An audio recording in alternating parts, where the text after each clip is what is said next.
Bonjour, bienvenue pour une nouvelle émission de Live Doctor et nous recevons aujourd'hui à nouveau le docteur Ouzan. Bonsoir, Bonsoir. mon cher confrère. Nous avons déjà eu le privilège de vous avoir parmi nous où vous avez pu brillamment nous présenter certaines maladies cardiovasculaires d'importance et aujourd'hui c'est une nouvelle édition consacré aux maladies valvulaires dont vous êtes spécialiste. Je rappelle que vous êtes ancien interne des hôpitaux, ancien chef de clinique, vous exercez à Reims et que vous êtes chef de service à l'unité de cardiologie clinique à l'hôpital Adassa. Eh bien, les maladies valvulaires, c'est quelque chose dont on entend parler beaucoup aujourd'hui, avec un certain mystère autour de ces définitions des maladies valvulaires.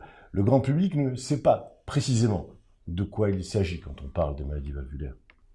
Les maladies valvulaires sont un sujet extrêmement important de la cardiologie, comme vous l'avez souligné, pour plusieurs raisons.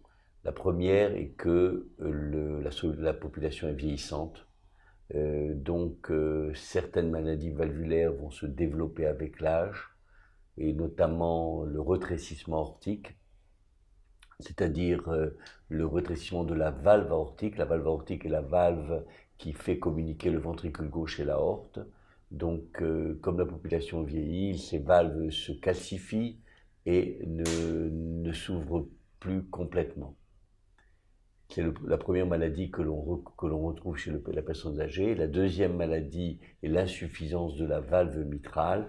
Et pour cela, je vais vous montrer aux téléspectateurs ce qu'est une valve mitrale. La valve mitrale est la valve c'est la porte entre le ventricule gauche et l'oreillette gauche.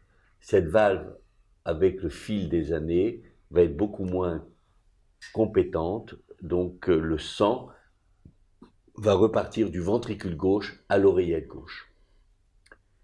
Le rétrécissement mitral est une maladie beaucoup moins fréquente, qui est parfois congénitale, qui est souvent secondaire à une maladie rhumatismale, que l'on retrouve encore dans quelques cas, mais c'est de plus en plus rare, et l'insuffisance aortique est également beaucoup plus rare. Donc on va se polariser sur les deux grandes maladies que l'on rencontre chez la personne âgée, notamment le rétrécissement aortique et l'insuffisance mitrale. Docteur Ouzan, y a-t-il des raisons particulières qui vont faire que ces valves vont s'esquinter, vont devenir de moins en moins fonctionnelles avec le temps? Alors la première cause, c'est bien entendu le vieillissement, avec la calcification, le calcaire, la calcification qui va gêner le fonctionnement de ces valves.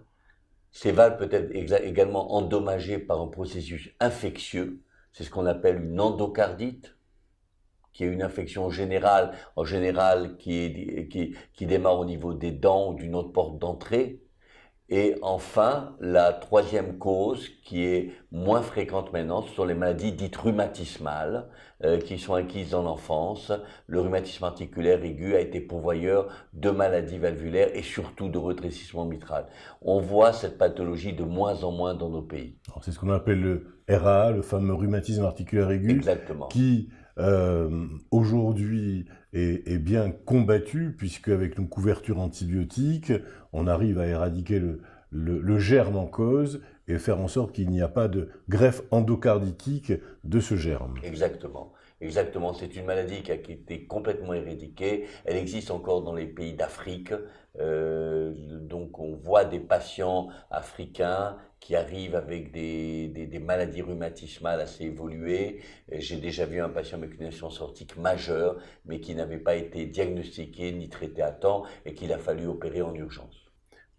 Si vous permettez, mon cher confrère, je vais vous demander de rouvrir ce magnifique cœur afin de montrer à nos auditeurs, à nos téléspectateurs, quels sont les différents rapports anatomiques entre les valves et leur place à l'intérieur du cœur. Alors, déjà pour commencer, le cœur est constitué de 4 cavités. 2 ventricules qui sont les grandes cavités. Vous avez ici le ventricule gauche, Vous avez ici le ventricule droit, et nous avons deux petites cavités qui sont les deux oreillettes, l'oreillette gauche et l'oreillette droite. L'oreillette gauche est reliée au ventricule gauche par une valve qui s'appelle la valve mitrale, parce qu'elle est constituée de deux feuillets, et l'oreillette droite est reliée au ventricule droit par une valve à trois feuillets qui s'appelle la tricuspide. Donc, ce sont les deux valves auriculo-ventriculaires.